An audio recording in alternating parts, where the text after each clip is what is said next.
So a friend of mine is pregnant, and she was asked by her midwife, what exactly are you looking for during your pregnancy journey? And she said, I'm looking for somebody that is like a best friend and big sister during my pregnancy journey. I think that perfectly summarizes who they are when you actually have a good one.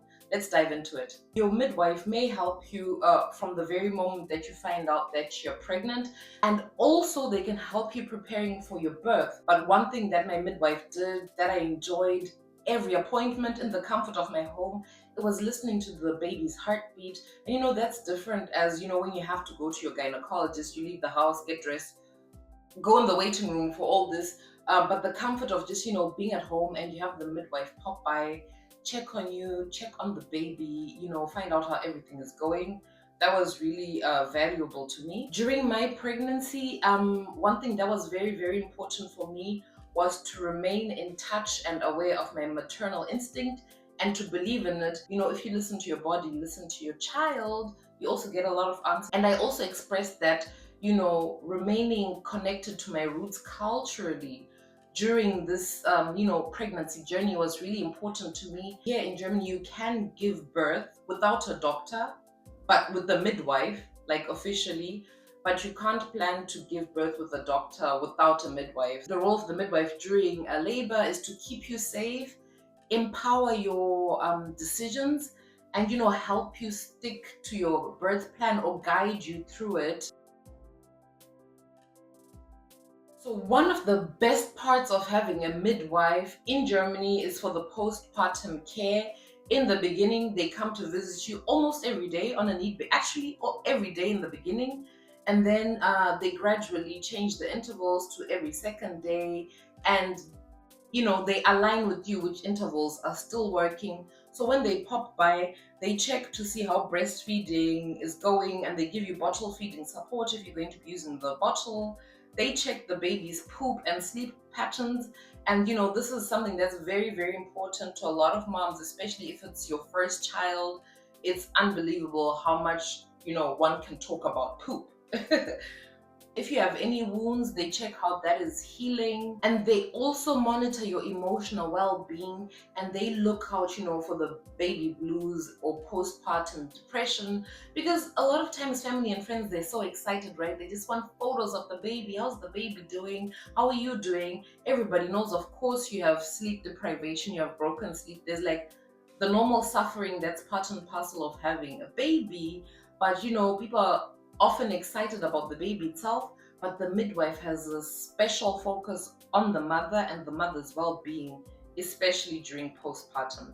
So you have this special care for at least 12 weeks, and additionally for as long as you're breastfeeding your child. All right, so when I gave birth, I opted not to stay in hospital, and I was discharged and went home on the same day. Luckily, the midwife I had for home visits and postpartum care, she worked in that hospital, but she wasn't particularly working on that day. So when I did express that I wanted to be discharged, her colleagues, they said to me, just make sure that she can at least come to visit you tomorrow. So they had done all the tests on the baby, everything was fine. I had to sign a form that, I was leaving on the same day. And then they said to me, you have a very good midwife. As long as she can come home tomorrow, you don't need to worry about anything. So we were very lucky. There's also tests that are supposed to be done within the first 24 hours that the baby is born. So that's the metabolism test. And I forgotten what else, was done. So I called my midwife whilst I was still in hospital. I said, hey, I'd like to leave today. Are you able to pop by tomorrow? And she was so excited. She's like, oh my gosh, congratulations. Yes, of course I can come tomorrow. I would have loved to come today, but I can't make it. I'll pop by tomorrow. So, I left the hospital knowing that I was in good hands. She popped by the next day. She did the metabolism test that's supposed to be done on babies within the first 24 hours. And we basically got, the amazing care we would have gotten in hospital.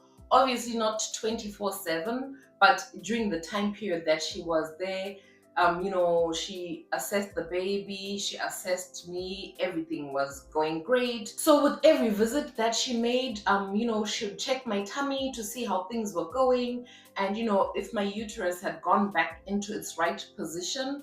At certain intervals, she would weigh the baby, and she'd be able to give us feedback on whether he was gaining weight in line with the sober development. And basically we talked about all things baby. In that particular moment, you just have so many questions, right? And I can't imagine going to the pediatrician every day or every second day in the beginning. So it's really an amazing luxury that whatever questions you have. Of course, if it's urgent, you can message or call them. But whatever question you have, I'll just write notes on my phone.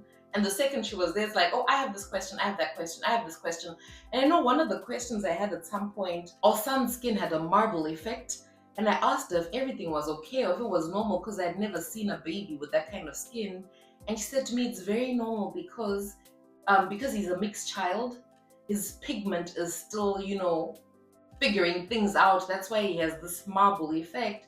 But she's like, when the pigmentation process is done, when his skin tone is defined, is going to be even. And yeah, that was just interesting. That's something I didn't know before. I'd never been like, that closely interacted to a baby that age so intensively, where you're really looking at everything. So she would answer all questions about anything, and that's priceless, especially in those first few days, first few weeks. And especially for us that are raising our children abroad, you may not have your mom or your auntie or sister or somebody to help you.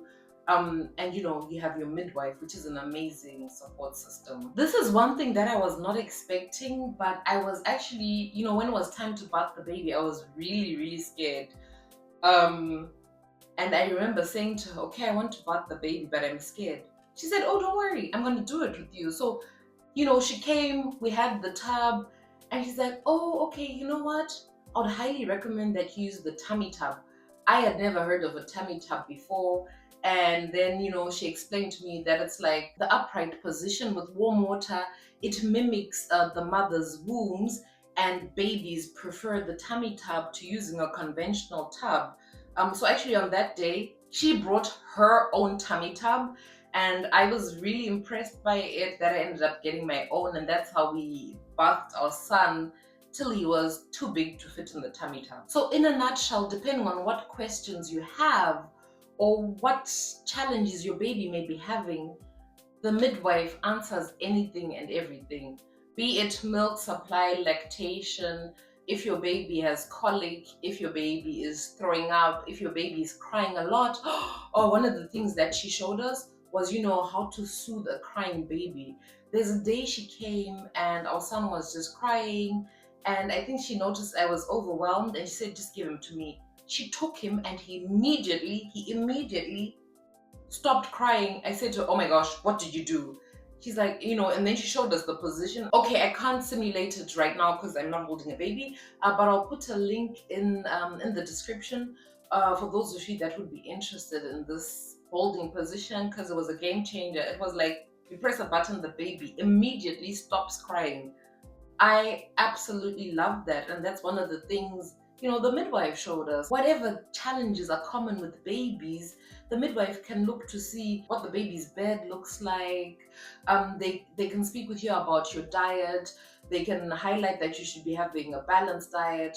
I mean, when you're breastfeeding, sometimes you're super hungry, and then you talk about them, you're like, oh my gosh, I'm eating so much. Is this normal? They will tell you what's not normal. They're basically like, they just have an eye on you and the baby, and they're very, very focused on your well-being. So you can ask them anything under the sun, mom related, baby related, or even relationship related. Because sometimes she'll also talk about the challenges that her and her husband had when they just had a baby, and it can be similar scenarios, and they have tips. So they're really just like that amazing best friend, big sister for the pregnancy, newborn phase. If you're pregnant in Germany, I would highly recommend that you start looking for a midwife as soon as possible, because they do get booked up very, very fast. So I'm going to drop a link or two in the description, so you can look for a midwife in your city where you live in. and I hope that you found this video helpful. One of the comments in my previous video was asking what exactly the difference is between what gynecologists offer and what a midwife offers. So I just decided to summarize that, on the screen, and that will show up shortly. I truly hope that you found this video insightful and you now understand more of what a midwife actually does, if this was something that you've always wondered. So if this video was insightful, please click the like button. If you haven't already, please hit the subscribe button and share this video with your family and friends. Thank you so much for the support and see you next time. Like, comment, subscribe, and share.